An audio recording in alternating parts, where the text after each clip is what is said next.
কোটা বিরোধী আন্দোলনে সড়ক অবরোধ করায় রাজধানীতে দ্বিতীয় দিনের মতো ভোগান্তিতে পড়েন নগরবাসী।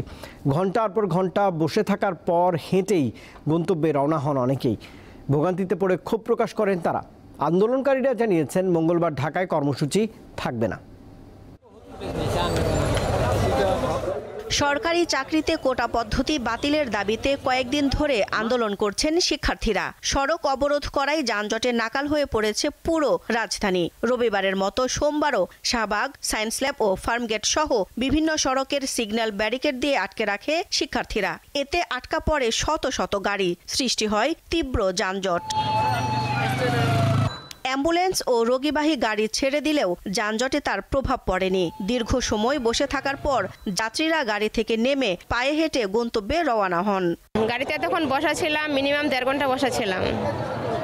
সামনে একটা রুগী প্রাইভেটে আটকা পড়ে আছিল, পরে এখানে যেতে পারে না, পরে অনেক কষ্ট করে ওখানকার পাবলিক ঘুরে আপনার ব্যাক সাইড দিয়ে করে দিছি। আর আন্দোলন করবো এইরকম পথ হচ্ছে রাস্তা আটকায় যে আন্দোলন করবো, এটা তো উচিত না।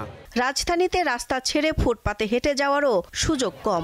রাস্তা বন্ধ থাকায় মোটরসাইকেল, বাইসাইকেল ফুটপাতে উঠে পড়ে। এতে কেউ কেউ বাকবিতণ্ডায় জড়ান।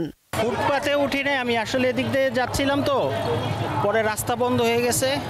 তো এখানে আর কি আমার ভাইয়ের দোকান আছে, সেখানে কাজে আসছিলাম, পরে বাইক এখানে রাখছি, আর বেরোতে পারতেছি না। এটা তো খুব খারাপ, সবাই ভোগান্তি হইতেছে।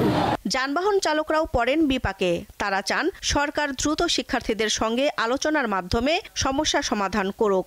আমাদের গাড়ির জমা কখন দিব, কি করব? গাড়ির মহাজন তো আমাদেরকে মাফ করবে না, আমাদের তো জমা ফুলি দিতে হবে। এই জাম কখন ছাড়বে আমরা কিছু বলতে পারতেছি না। ট্রাফিক পুলিশ তো নাই এখানে, ছাত্ররা আন্দোলন করতেছে, ছাত্ররা এসে যেতে দিতেছে না। প্রায় 1.5 ঘন্টা ধরে বসে আছি। কারণ আমরা দিন আনি দিন খাই, এরকম আমরা সারাদিনে 4 টিপ 5 টিপ মারি, এখানে এখন হয় 2 টিপ 3 টিপ। 2018 সালে শিক্ষার্থীদের আন্দোলনের মুখে কোটা পদ্ধতি বাতিল করে সরকার। 2021 সালে কয়েকজন বীর মুক্তিযোদ্ধার সন্তান হাইকোর্টে রিট করলে গত 5 জুন এক রায়ের মাধ্যমে আবারও ফিরে আসে কোটা ব্যবস্থা। দিলশা দানি, দীপ্ত সংবাদ, ঢাকা।